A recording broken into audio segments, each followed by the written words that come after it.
Okay, hi, I'm Jyrki again, and today I am talking about the car I decided to exchange our Superb, the reliable and cheap to maintain car to.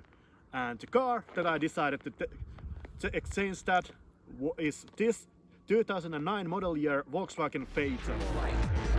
Eternal light. Eternal light. But all the sunbathes become. So I finally found a quiet place to do this car overview, and what a place this is. This is Trullevi, like right at the edge of the sea, like long peninsula coming, and there is cargo sits behind me, and just vast ocean of ice. But let's go to the subject that is waiting for us down there. So I'm going to cut me going down these really rickety stairs.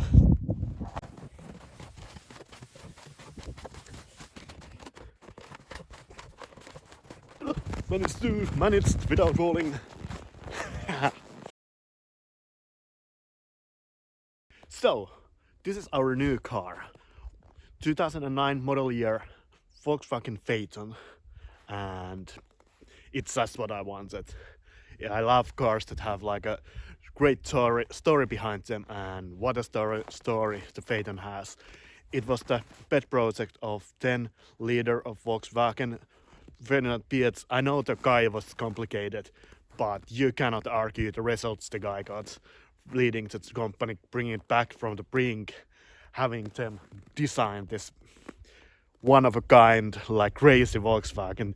Like this is the V6 model, and even this would have been like closer to 100,000 euros new.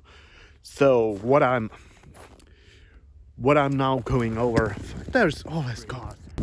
Okay, I had to find another place. There started to be so much traffic at the nicer place, but let's get back to the car. So the Volkswagen Phaeton 2009 that I've got, there's so many reasons why it's my favorite car, and there's actually even, I think there would be even more reasons to not get one. They are complex cars, let's say, like that, but looking at here, it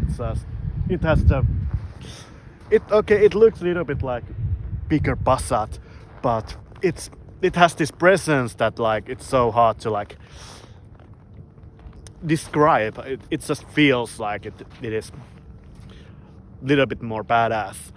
And of course the one thing is of course that it, because even though this is like the V6 model, like the lowest end engine that you could get into one of these, this would have cost like nearly 100,000 euros new here in Finland, or even more, maybe 110,000 euros new. So it's like having it here, driving it feels so like crazy, because that kind of money I wouldn't ever have to throw into cars. But like this, under 10,000 euros, well under 10,000 euros, this was the cheapest working one in Finland even. Okay, it has 315,000 kilometers, but it feels solid underneath. Like, I just drove to the Trullevi place. The road is really bad there, going there, and the ride, I put it in the highest setting and comfort. I didn't notice any bumps. And now I've lowered it back and driving it in sport mode. It is tight and nice to control as a freighter, because the Phaeton its basis weight is 2,200 kilograms, and that's more than my Volkswagen Caravelle van Synchro. That's 2,100 kilos. So this is like weighs more than that. But like, look at this. It's just this, like, to me this sounds class. This color, this metallic black.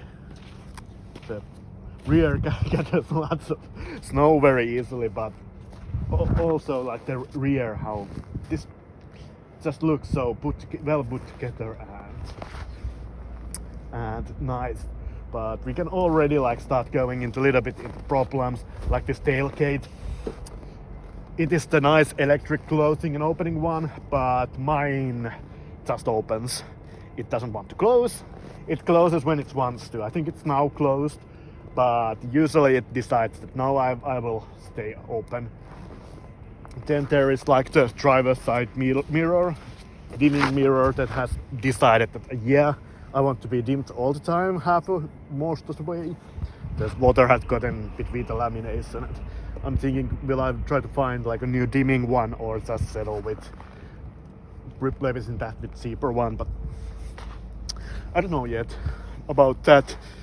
So there has been a couple of like fault lights popping in. Like on the test drive, I had the particle filter light, automatic level control light. What else?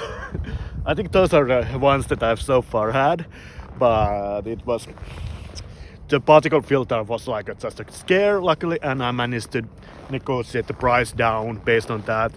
After I drove this back, the light went away, so that was good. It was only like it had been driven two short distances, so it was fairly easily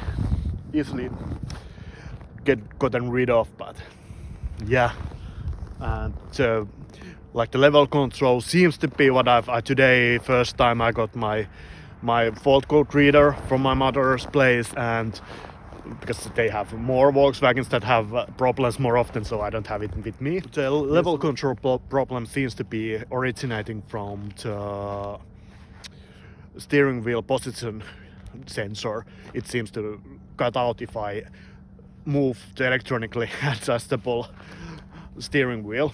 So it hasn't come back after I've stopped set the steering wheel where I want and haven't touched the control, but I think that one I will order at some point so that I can really use also the steering wheel control where it's positioned. But when we go like inside, we start to like realize why these cars were so expensive back in the day. When opening the door, this is just a sea of leather and squeaky doors and real wood everywhere. Everything is. This is now 13 years old car, and it's just like there's like just a little bit wear here, like in the driver's seat, but this is like not bad at all.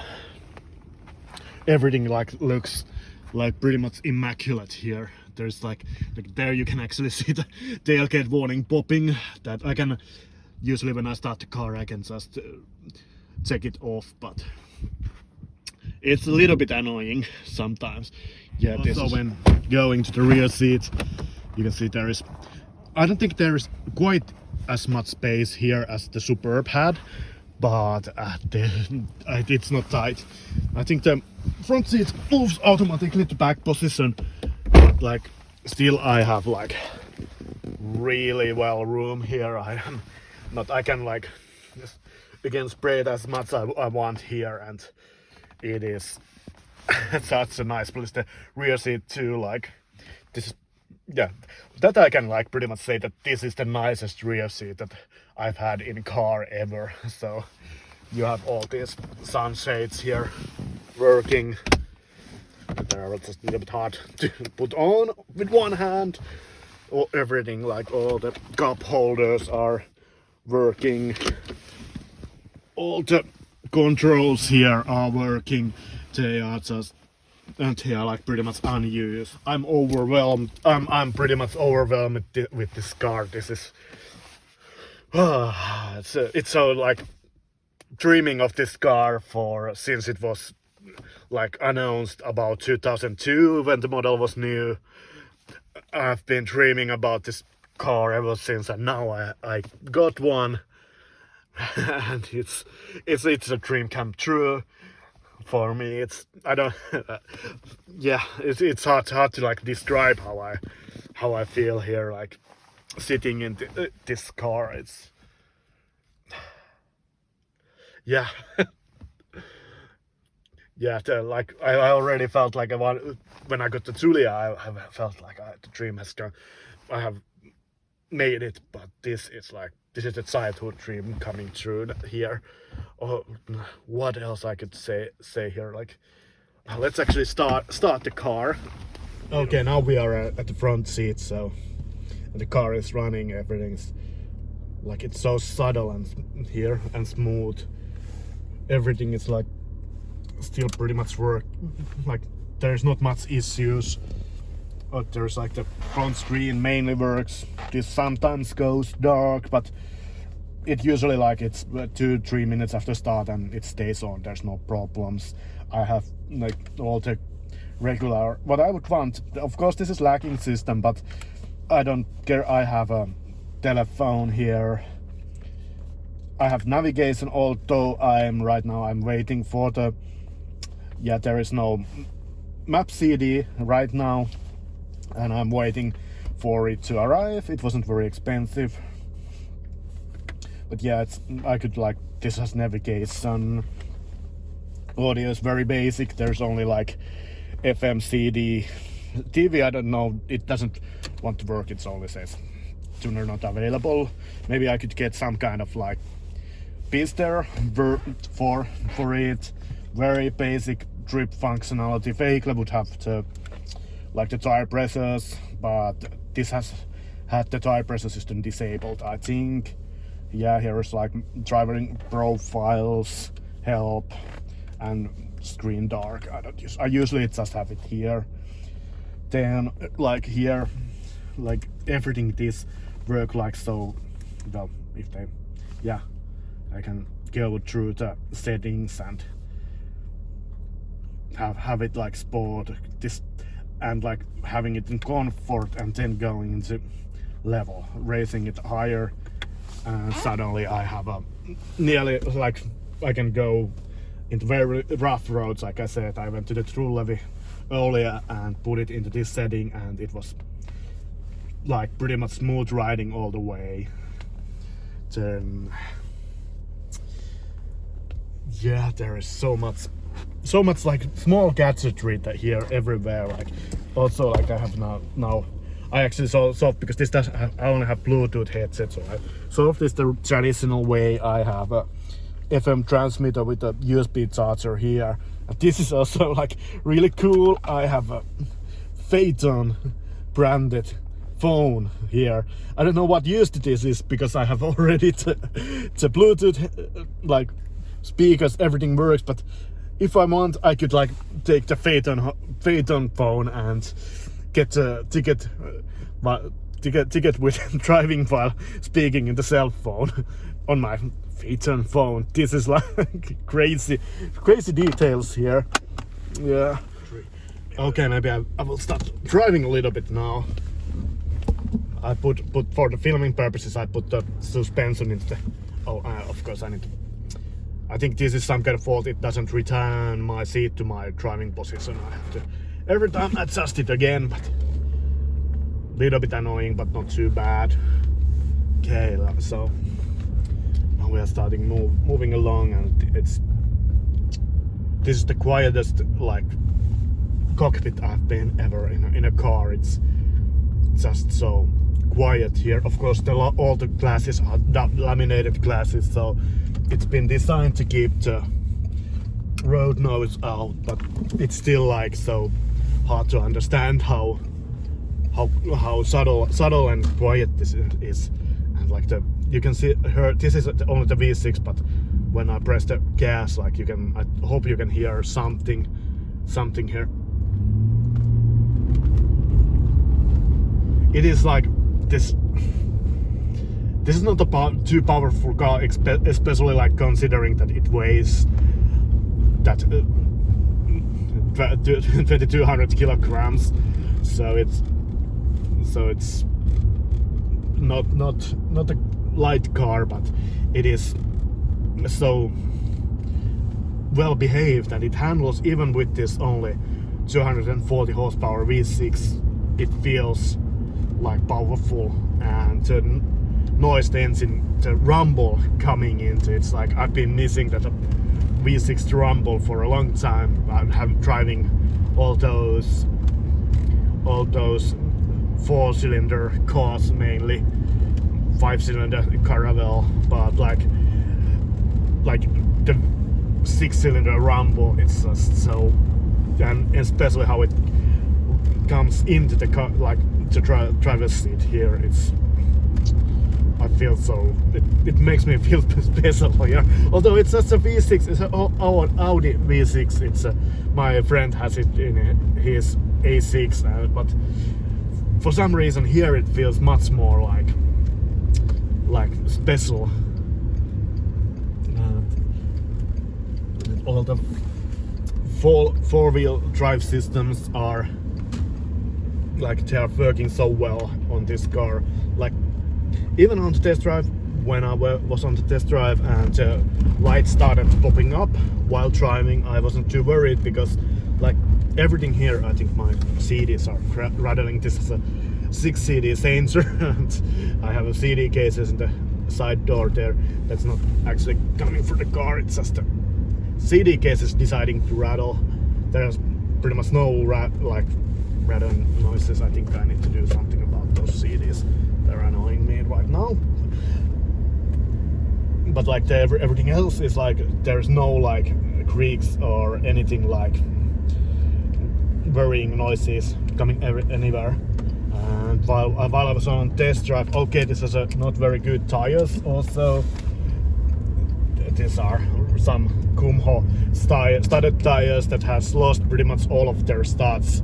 They are not ticket tires. They were well enough, that surrounded by 18-inch rings and ticket tires on or should I do it for summer? Because like original wheels for the car, they are replanned and so I'm tempted to buy more interesting for summer, but I'm not seeing the too much during summers. It may be a car or with the car, it should be to be important to summer. And of course, I look at during summer. Nice. Also, the wheels are doing it. They're okay, I think I make this. Yeah, but I'm trying to these wheels right now. And the next video, wheels that I used to like buy the new ones also. But yeah, going back to the I'm getting distracted all the time. I was thinking of like telling about all the how on the test drive. Although those lights came on, I felt like that this car is the engine pulled well, the suspension felt tight and very controlled. Transmission changes gears like without any. I don't even notice the gear changes usually. Everything like felt like really good when on the test drive. Although those two warning lights came on, so it's but the other one, the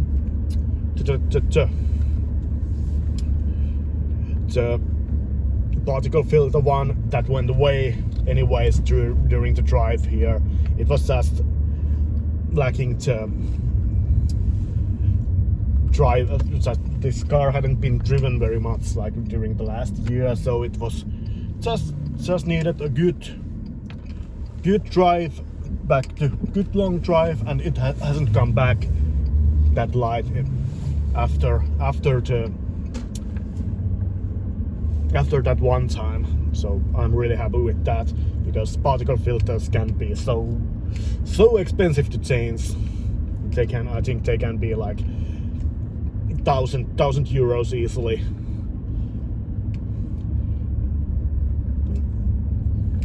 To change those even on 4-cylinder car, and this I think this might have even 2, so it would be even more expensive. But luckily so far the light hasn't gone bad. Let's knock on wood. Wait, which is plenty, it's still here. But yeah, what else can be said here? Yeah, I'm just so happy with this car. I know that this will bite me in the ass, and very expensively. Something will break soon, and that is really expensive to fix. But right now everything just works except the tailgate and side connection problem there with the steering angle detection thingy. So I think this concludes this little bit rambling vlog about this amazing car. Thank you for watching, And see you next time, most likely when something has broken down with this car and I'm documenting the repair process and problems I have found with the car later on. So, bye, until then. You turn the light. You turn the light. You turn the light. But on the sun babes to come.